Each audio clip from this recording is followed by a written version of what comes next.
Bonjour à tous, dans cette vidéo je vous propose de découvrir les nouveaux hubs pour les gommes tout-terrain de la marque Ivan. Donc un bref rappel sur cette marque et sur le skateboard qu'ils vendent, le GTS Carbon Pro.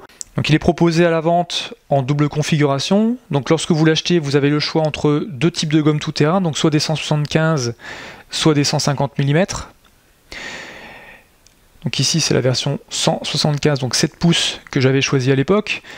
Et une configuration street, donc là encore vous avez le choix entre différentes possibilités. Ici ce sont les RF 125 dans leur version rouge anodisé, donc un corps en alu recouvert d'une enveloppe en caoutchouc.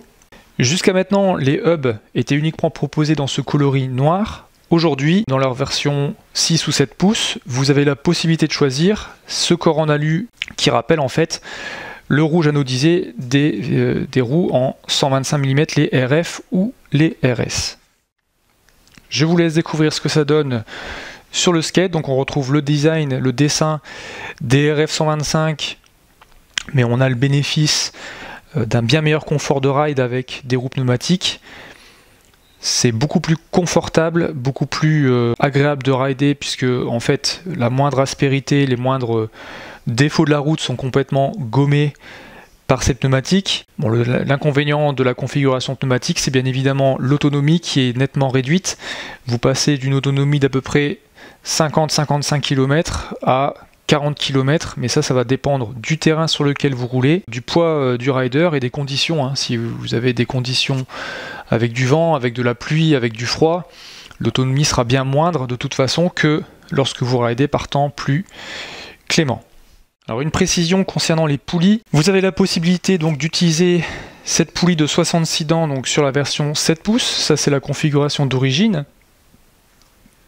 Les 6 pouces, donc celle-ci en 150 mm, sont vendues avec cette poulie de 60 dents. Il est tout à fait possible d'intervertir les deux poulies. Donc vous pouvez très bien choisir, si vous privilégiez une vitesse de pointe supérieure, d'utiliser la version en 60 dents. Donc vous modifiez le facteur de transmission, ce qui vous permet d'avoir une vitesse de pointe supérieure. A l'inverse, en utilisant la version 66 dents sur les 6 pouces, vous allez privilégier cette fois-ci une bien meilleure accélération, un meilleur couple. En revanche, ce que vous gagnez d'un côté, vous le perdez de l'autre. Donc ici, vous aurez une moins bonne vitesse de pointe. En fait, c'est à vous de configurer votre setup selon vos besoins et selon le terrain sur lequel vous allez rouler. Autre point intéressant que je souhaitais évoquer, donc ici c'est la poulie qui est utilisée, donc une poulie de 50 dents qui est utilisée pour les RF 125. Vous pouvez tout à fait l'appliquer, l'adapter sur les roues de 150 mm et en ce cas là vous aurez le même effet que vous aviez tout à l'heure, c'est-à-dire une bien meilleure vitesse de pointe, donc pratiquement aussi 60 km/h, mais dans le même temps vous allez également perdre en accélération. L'avantage des poulies de la marque, c'est que les adaptateurs sont vendus séparément, donc il vous suffit par exemple ici donc un adaptateur ABEC qui existe aussi en version Kegel. Vous pouvez dévisser l'adaptateur ici d'origine qui est adapté à la forme d'origine des jantes et vous pouvez visser cet adaptateur ABEC pour utiliser les roues de la marque et vous pouvez tout à fait faire la même chose avec les adaptateurs Kegel. Voilà, cette vidéo est terminée. N'hésitez pas à poser vos questions dans la section des commentaires, j'y répondrai sans délai. A très bientôt pour une nouvelle vidéo.